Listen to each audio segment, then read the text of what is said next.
Abbott آباد سے لاہور جانے والی بس کے اندر نکاح کیسے ہوا؟ ہوتا کچھ یوں ہے کہ ایبٹ آباد کی بس میں لاہور سے ایک باریش بزرگ سوار ہوتے ہیں اپنی بیٹی کے ساتھ، ان کی جوان بیٹی بھی ان کے ساتھ ہوتی ہے۔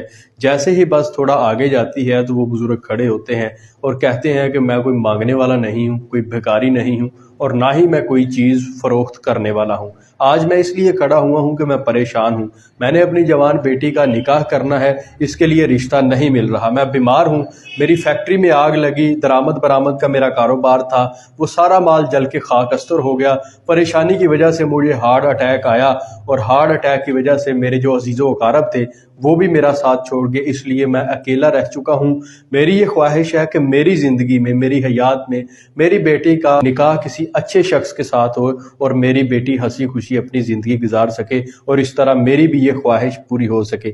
اگر آپ میں سے کوئی میری بیٹی کے ساتھ نکاح کرنا چاہتا ہے تو میں بخوشی اس کو اپنی بیٹی کا رشتہ دینے کے لیے تیار ہوں۔ جس کے بعد بابا جی کی پچھلی سیٹ پہ ایک شخص بیٹھا ہوتا ہے، وہ اٹھ کے کھڑا ہوتا ہے اور کہتا ہے کہ بابا جی میرے دو بیٹے ہیں، ایک ڈاکٹر ہے اور ایک انجینئر ہے۔ ڈاکٹر کی شادی ہو چکی ہے، انجینئر کے لیے میں رشتے کی تلاش میں ہوں، اس سے بہتر میں سمجھتا ہوں کہ رشتہ نہیں ہو سکتا۔ اگر آپ رضامند ہیں تو اپنی بیٹی کا نکاح میرے بیٹے کے ساتھ کر دیں۔ لڑکا بھی رضامند ہو گیا، لڑکا کھڑا ہوا اور کہا کہ میں یہ رشتہ کرنے کے لیے بالکل تیار ہوں، اگر بابا جی مناسب سمجھتے ہیں تو اپنی بیٹی کا رشتہ مجھے دے دیں۔ جس کے بعد تمام جو مسافر تھے انہوں نے کہا کہ بابا جی اپنی بیٹی کا رشتہ اس شخص کے ساتھ کر دیں۔ اس بس کے اندر ایک مولوی صاحب بھی سوار تھے۔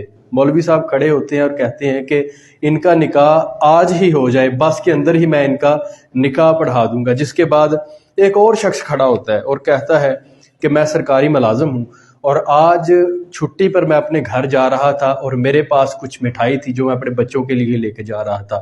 میں یہ سمجھتا ہوں کہ اس مبارک سفر میں یہ جو نکاح ہونے جا رہا ہے، یہ مٹھائی میں نکاح میں تقسیم کروں گا۔ جس کے بعد بابا جی یہ کہتے ہیں کہ مجھے یہ رشتہ منظور ہے، اور بابا جی ڈرائیور سے یہ کہتے ہیں کہ ڈرائیور صاحب اگر کوئی مناسب جگہ ملے تو کہیں پہ آپ تھوڑی دیر کے لیے بس روکیے گا، ہم اس نکاح کی رسم کو انجام دے لیں۔ جس کے بعد ناظرین شام ہو جاتی ہے اور بس ڈرائیور ایک جگہ پہ بس روکتا ہے اور وہاں پہ وہ سارے لوگ جمع ہو جاتے ہیں، بڑے خوش ہوتے ہیں کہ اس مبارک سفر کے اندر نکاح کی یہ رسم ہونے جا رہی ہے۔ سب لوگ مٹھائی کھاتے ہیں ناظرین، جو مٹھائی کھاتا ہے وہ سو جاتا ہے۔ اگلی صبح جب 8 بجے ڈرائیور اور تمام مسافروں کی آنکھ کھلتی ہے تو نہ ہی ان کی جیبوں میں موبائل ہوتا ہے، نہ ہی ان کی جیبوں میں پیسے ہوتے ہیں، اور نہ ہی ان کا ضروری سامان ہوتا ہے۔ وہ 6 لوگ سارا کچھ لوٹ کے وہاں سے فرار ہو جاتا ہے۔ اس طرح وہ 6 لوگوں کا گروہ پوری بس کو الو بنانے کے بعد رفو چکر ہو جاتا ہے۔ ناظرین ویڈیو کیسی لگی کمنٹ باکس میں اپنی قیمتی رائے کا اظہار ضرور کیجیے گا۔ اسی کے ساتھ مجھے اس ویڈیو